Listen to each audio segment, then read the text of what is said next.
Guys, welcome to my channel. आज हम लोग पढ़ेंगे Navtej Singh Johar versus Union of India 2018 which is popularly known as section 377 case के बारे में। तो चलिए शुरू करते हैं। तो ये जो सेक्शन 377 ऑफ आईपीसी है, जो कि एक कॉलोनियल लॉ है, यानी कि ब्रिटिश एरा का लॉ है 1860 का, ये आखिर कहता क्या था? तो ये कहता था whoever has voluntary intercourse against the order of nature is a punishable offense. That means it criminalized homosexuality in our country. So if two adults of the same sex, if they engage in consensual sexual activity, so that was a criminal offense in India. लेकिन supreme Court ने 2018 में section 377 को unconstitutional declare कर दिया था, यानी कि अब जो है होमोसेक्सुअलिटी हमारे देश में एक क्रिमिनल ऑफेंस नहीं है।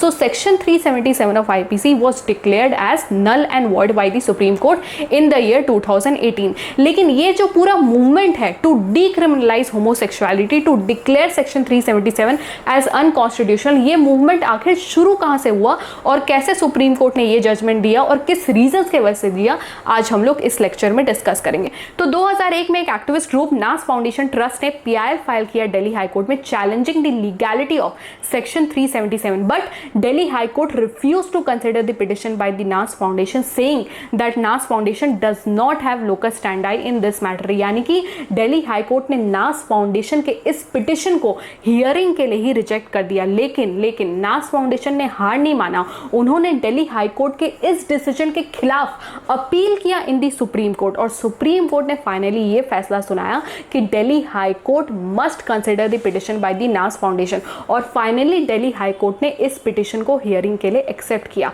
और 2 जुलाई 2009 को दिल्ली हाई कोर्ट ने सेक्शन 377 को अनकॉन्स्टिट्यूशनल डिक्लेयर कर दिया, यानी कि स्ट्रक डाउन कर दिया, और हमारे देश में होमोसेक्सुअलिटी को डीक्रिमिनलाइज कर दिया। लेकिन इस दिल्ली हाई कोर्ट के जजमेंट को चैलेंज किया गया इन दी सुप्रीम कोर्ट, और सुप्रीम कोर्ट ने 2013 में सुरेश कुमार कौशल केस में दिल्ली हाई कोर्ट के इस जजमेंट को ओवरटर्न कर दिया और सेक्शन 377 को कॉन्स्टिट्यूशनली वैलिड डिक्लेयर किया, यानी कि फिर से हमारे देश में होमोसेक्सुअलिटी को क्रिमिनलाइज कर दिया गया bye the Supreme Court in the year 2013 in Suresh Kumar Kaushal case. तो जब सुप्रीम कोर्ट ने दिल्ली हाई कोर्ट के इस जजमेंट को ओवरटर्न किया तो बहुत ज्यादा क्रिटिसिज्म भी मिला। तो बहुत सारे मिनिस्टर जैसे कि अरुण जेटली ने कहा कि इस जजमेंट को ओवरटर्न नहीं करना चाहिए था। And one of the greatest novelist of our country Vikram Seth ने भी एक आर्टिकल द्वारा, जो कि इंडिया टुडे में पब्लिश किया गया था, उन्होंने कहा कि ऐसी जिंदगी का क्या फायदा जिसमें हम उस इंसान से प्यार ना कर सके जिससे हम प्यार करना चाहते हैं। तो फाइनली 2016 में एक फ्रेश पीआईएल फाइल किया गया इन दी सुप्रीम कोर्ट 5 लोग द्वारा। वो 5 लोग कौन थे? नवतेज सिंह जोहर, सुनील मेहरा, रितु दालमिया, केशव सूरी और आयशा कपूर। तो इन्होंने फिर से चैलेंज किया सेक्शन 377 ऑफ आईपीसी।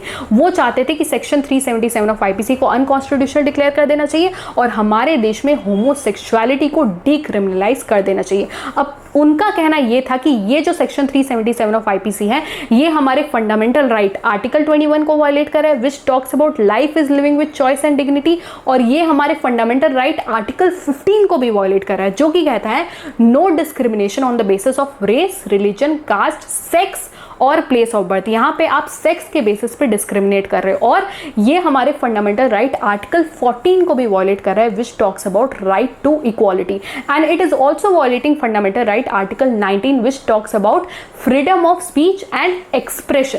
तो इस बेसिस पे इस सेक्शन 377 को चैलेंज किया गया। अब सुप्रीम कोर्ट ने क्या फैसला सुनाया, चलिए ये जानते हैं। तो सुप्रीम कोर्ट ने कहा सेक्शन 377 ऑफ आईपीसी हमारे फंडामेंटल राइट आर्टिकल 15 को भी वायलेट कर रहा है, which talks about no discrimination on the basis of race, religion, caste, sex और place of birth. Article 14 which talks about right to equality, उसको भी वायलेट कर रहा है। आर्टिकल 21 को भी वायलेट कर रहा है, which talks about life is living with choice and dignity.